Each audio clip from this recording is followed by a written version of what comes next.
Welcome, everybody, to another edition of Verbal BrainStorm. I have the honor and privilege to have before me a tremendous gentleman from upstate New York named Craig Rippon. Craig Rippon is the producer of a documentary called Black Ink.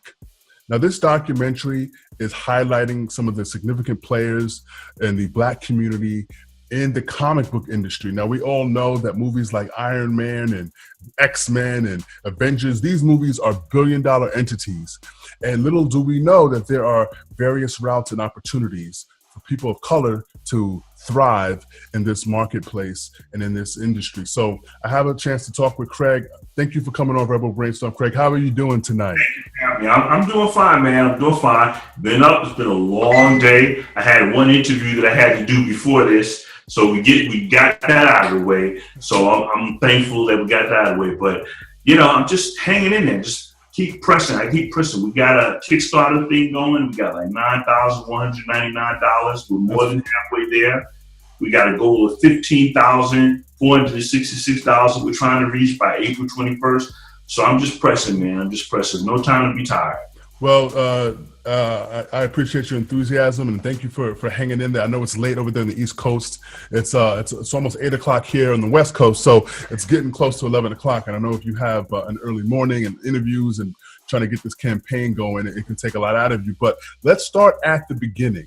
Before we get in depth and talk about this Kickstarter campaign for this documentary called Black Ink, I want you to talk to us, Craig, about how you got inspired to come up with the idea for the documentary, but then also talk about the start of your production company and your film company. Talk to us a little bit about that.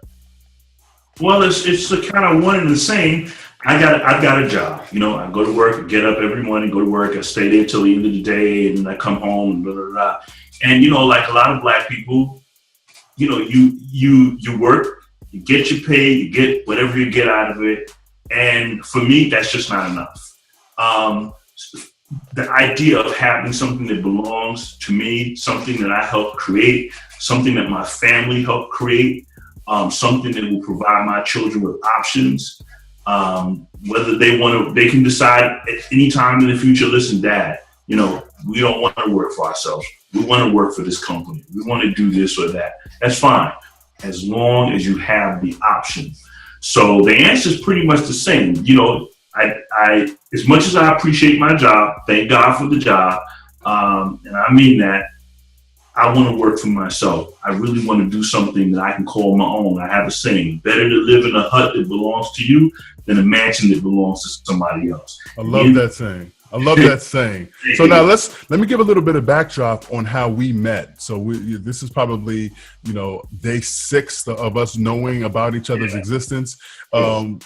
This is a story of the power of the internet, the power of putting a positive message out there.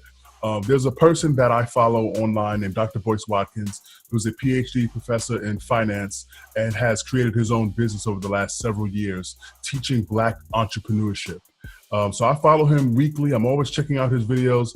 I don't always make it through the end of them, but I watched the interview that you had with him and it really inspired me because Black Ink shedding light on these creative people of color in this industry. I'll be honest with you, when I was a kid, I was a decent drawer and I was self-taught. And when I got into like my high school age, I didn't really know if there was any viable outlets for me to pursue. And so I kind of hung up the craft and I put it to the back burner and I went to pursue more, kind of normal routes, accounting, and I was in the military for 14 years. So this documentary really speaks to me because I feel like it's going to inspire Black children. It's going to inspire people to explore all their options. It's going to inspire people to become entrepreneurs. Those are all amazing things. So talk to me a little bit about your past in the industry and how you got to the point where you are, where you were like, you know what, I got to build this company and the first documentary is going to be about this. Well, I worked in the industry off and on for a number of years. The first job that I had in the industry was years back they had Milestone Media, and Milestone Media, a lot of black people will know it. It's right now it's famous for the last thing that they did, which is Static Shock, which is a Saturday morning cartoon. Yes, I've heard of that. Yeah. So I worked there as a colorist for a number of years, and I made some of the best money I ever made. And as a freelance colorist, and they went out of business. So when they went out of business, I went out of that for a while. So I've been in and out of the comic industry off and on for a number of years, and so fast forward to present day, I came up with the idea that my son's a videographer. It'd be great if we did a film that focused on what I know about. So you start with something that you know. So I got my family together. I said, listen, let's pool our resources. Let's buy our own equipment. Let's pay for everything as much as we can ourselves. And we pooled all of our resources, bought all of our own equipment. And I had a ton of people on Facebook, social media, who were comic artists, comic writers, because, you gravitate towards the sorts of things that you're interested. And when, after we got all the equipment together, I sent out the invitations, and I got a few responses.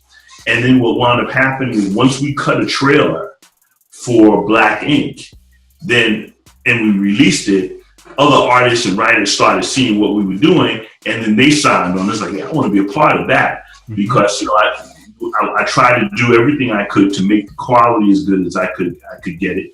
And let me just cut you off real quick. The trailer is absolutely stunning. It's lit, as the young kids would say. And so I can't wait to share this with my entire network. I have a network of about 20,000 people, people that I've met over the years through comedy, through business, through the military. And so, just the purpose of this interview right now is for me to introduce you to my community and let them know that we are going to help you reach this goal, because this is a worthwhile effort. So thank you for taking that initial effort and that faith. Let's back up a second. I want to talk about, so you guys started your own company. Talk to me about, what did that initial cost? Because a lot of times people think they need a ton of money. You talked about pooling resources. Give me an idea about what that cost. Well, the first thing I think people need to think about, and when it comes to resources and when it comes to cost, is realize that your family is a resource. Yes. We talk a lot about minorities who come to America and they'll sleep 15 in a room, but they'll pool their money, and in a few years they own the building or they own the restaurant or whatever. That's not something that's unique to people coming from other countries here. It's something that we all can do. There's no such thing as I'm Black and I'm poor. I'm Black and I don't have. If you have a family, you have enough to get started. So we just pooled our money together. We we priced out everything, bought what we needed, and we paid for the cost of the car, gas, and wherever we had to go, and we hit the road and made it happen. I met a few people who were saying to me, I told them my idea. You need about $80,000 to do that. No, I don't need $80,000. I have my family. We pool our money. We'll hit the road, get into the car, and we'll do it like that. Now the Kickstarter is we're covering the Kickstarter. We meet our goal will be to cover the cost of wrapping up. So there are places that we need to get to, like California, New Mexico, Canada, so forth and so on. And it's a little hard to get to by car. Absolutely. So the money will be used to do that, and there's a complete breakdown of what we intend to do with the money on the Kickstarter site. All the details are there. But really exciting, really exciting. So I'll tell you what, the Kickstarter campaign is fantastic because you're offering people a chance to invest in this movie, to have their name to be thanked for contributing. There's T-shirts that are up for grabs. My favorite one, Black Heroes Matter. I think that's really vital. Me being a former naval officer, and my brother also being a police officer in New York City, being heroes runs in our blood. We fought as Black people in this country without having all of the rights and privileges. We fought in every major war that this country has fought in. So Black heroes really do matter. And I think you, my friend, are a tremendous hero, not only to your family, but to other people in this nation, because this documentary is going to stand the test of time. I have no doubt about it. The trailer is absolutely amazing. It was so inspiring to see. So I know that when this video goes out to my network, we're going to blow that goal through the roof. My goal, secretly, let me let you know, secretly my goal is that we bring in $44,000 for this project. Let's overfund the project. No, let me let you know why, because 44 is my magic number. Right. When I was in high school, I was number 44, right? Barack Obama is the 44th president, okay? Right. My locker number for my mail at my office is 44. Like the number 44 is a magical number. So just so you know, I have a stretch goal in mind so that you guys can do even more. But what that stretch goal really means is that we're able to touch more people. Yes. Because we've got it in the hands, and we've got it in the souls and the bones of the people that are going to be viewing. So I'm really excited about that. Let's go back. I know we had a chance to talk a little bit before we got started, and talk to me about when you were a kid and you wanted to be in the comic book industry, how you went into Marvel Studios in New York City. Tell me that story. Well, when I was in high school, I was in my second year in high school, and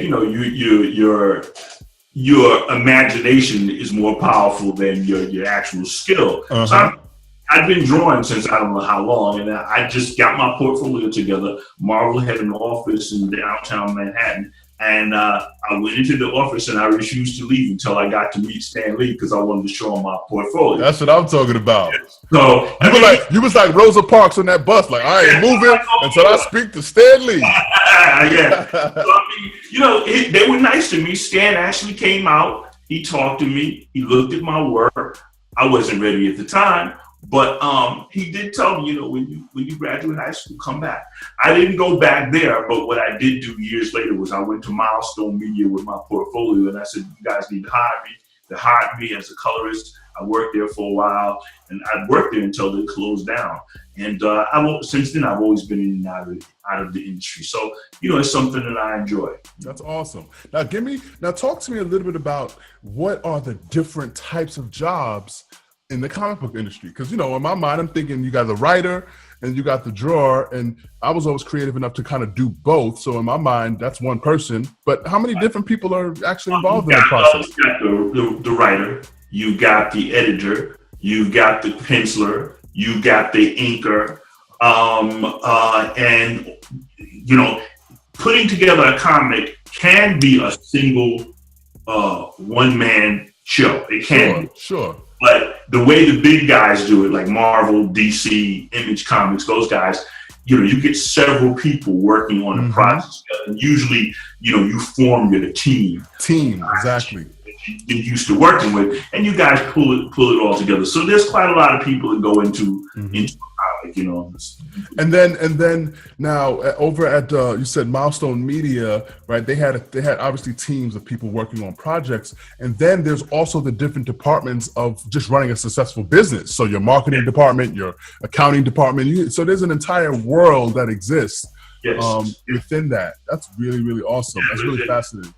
Yeah, a lot of work goes into it. A lot of work. Yeah, a lot of work. Now, for a lot of people who don't know, they have an idea, but like, for example, that picture that you drew behind you to your left, give us an idea of how much time it takes to draw something like that. I'm not even finished with this. This is going to be an underpainting. So what's going to happen is it's an oil painting sketch, basically. So once the oil painting sketch, then I start applying the paints, the layers of paint on top of it, and then I'll finish it in a while. This took about 2 or 3 hours worth of work, because you're sitting at home, you're drawing a few things, and then you say, let me get some coffee, let me get something, and you come back. This is about 2 or 3 hours worth of work. So when someone looks at a typical comic book, let's say comic books are about 30 pages typically, 30, 40 pages? Usually you break up in like by 4. It's like, so you get 24 pages, 22 pages, that sort of thing. Okay. So how long would it take from start to finish, from end to end, to create a comic book with all of the different elements that go into the writing, the drawing, the editing, the coloring, and then the printing? Typically, they've got it down to a science. So, typically it takes about, first of all, let me say this. When you see a book on stands, they're already 3 or 4 issues ahead. Typically it takes about a little over a month to get it out. So they anticipate an artist being late, an inker being late, the writers didn't get their story in on time. So they're already anticipating some little problems. But typically the big guys, they like to get their stuff out in the monthly fashion. So you'll see a book come out every month. So it takes about a good solid month to finish a story. That's with everybody doing what they do well. You got a lot of independent guys, they put more work and more effort into it. So then it takes a little bit longer, but typically about a month for the full team to get. Absolutely. Now, I know we're looking, I'm a big thinker and dreamer, and I'm speaking things into existence. Have you looked at having this documentary maybe be entered in some festivals, or maybe even be shown at Comic-Con, for example? Listen here, let me tell you something, right? So when I first started this, honestly, it was something I said, okay, I'm going to pull this together and we'll knock this out, hopefully make some money, and then we can move on to the next thing. I never dreamed I'd be on Bush Watkins. I never dreamed I'd be interviewed by you. I never expected to get the sort of response that I've gotten. Yes, sir. So I'll say it to you like this. If you can think of something that I need to do that I haven't already thought, please throw it out there. I got people talking to me about film festivals and distributing in this way. Boyce Watkins even also offered to some distribution to deal with me. Absolutely. I never thought of that. Yeah. So there's a whole lot that I'm juggling, thinking about, and researching right now as we go along. So we may not have all the answers. No, not a problem. I'm just asking because I'm a big thinker. I'm a big dreamer. Besides working with New York Life in the African American Economic Empowerment Plan, I have my own digital marketing business. So I've worked with companies and startups over the last few years, helping them, get their message out, get their products out, get their services out. So I'm looking forward to working with you in the future on this project, because it's something that I can get behind. I can get behind 100% with my soul and feel good about it. And I'm a big documentary fan, and I love to Netflix and chill, every now and then. But to have something that I know I helped reach the masses, that what more can you ask for? It's like I live in Hollywood. This is like you're all the way at Albany, and this is like, for me, this feels like Hollywood right here. Listen, man, I think, wasn't it you that was telling me about Hidden Colors by Tariq Nasheed? Yes, I was. I got to tell you, I was checking that out today. Yes, sir. That's deep, man. I gotta grab a copy of that. It is so deep. Absolutely. Yes, please do that. So before we wrap up here, I want to thank everybody for tuning in. I want to say that the power of the internet, the power of, the Dr. Boyce Watkins show created a window where I was like, I want to go invest in this project. And then your daughter, she wrote back to me in Kickstarter just thanking me for my contribution. And I just felt compelled. Some people call it the Holy Spirit. I like to call it the universe. But ultimately, we excel when we work together. Yes. It doesn't matter what the project is. We got to come together and help inspire a generation. I'm kind of in that weird range. I'm 79. So right in between 80 and the 90s. So I'm like that Generation Y. I'm almost a millennial, but also, I'm also a hero. So when you add millennial and hero, you get this super. I feel like I feel like a superhero to some degree. So we're on a mission here to change the world. What I want to say to people is go check out. I'm gonna put the link to the Kickstarter campaign in the description box. On YouTube, it's gonna be below. On Facebook, it's gonna be above. And then on Instagram, just go to my website, IamJaMarr.com. I'm going to have a special layout for you on my website with this interview, with some other information, a list of all the goodies, so we can spread the word as much as possible. Appreciate it. Listen, I have no doubt in my mind we're going to reach the scope. I know we got 17 more days. Let's say 16 and a half now, right? Because the clock is ticking. But have no fear. But at the end of this week, we're going to have some major movement on this project. So I want to thank you. Do you have any party words before we get out of here? I want to give a special thank you to Eugene. I've never met him, but already he's like one of my favorite people. So Eugene Mitchell is who he's referring to, who is the creator of the 50B movement, the African American Empowerment Movement, sponsored by New York Life. And the movement was very simple. It was like, look, we need to raise the financial literacy of our people here in America because we were locked out of the game for so many years.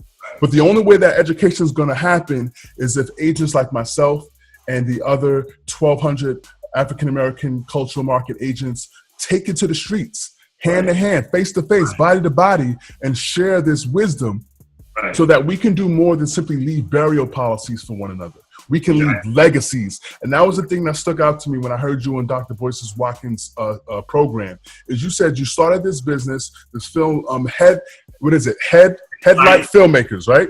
Filmworks, Headlight Filmworks. Headlight Filmworks. You started this company so that you could leave a legacy for your family. To opt in or opt out is up to them. Right. And I think that more than anything, money is not about just material things. It's about what it gives us in terms of options and opportunities to experience life. So thank you once again for your time, Craig. I know it's late over there. You're working hard. We'll touch bases later this week, and I'll let you know all of the tremendous progress. Well, you'll see the progress because you'll see the cha-chings at the Kickstarter campaign. One last thing. I will say to you and to Eugene, in the future, because we got to work together. If you guys need anything from us, hit me up. You know it's done. Okay. Sounds good, brother. Stay in touch. Have a great night. Tell Faith to get well soon. Thank you. I will. Thank you. Everybody, thank you for tuning in to another episode of Verbal BrainStorm. I am your host. I am JaMarr.com. You can follow me on Instagram and Twitter at JaMarrJ. You can email me anytime. I am JaMarr@gmail.com or at my marketing company, CEO at UpMind Media.com. Have a great night, everybody. Peace. Peace. Take care. Take care.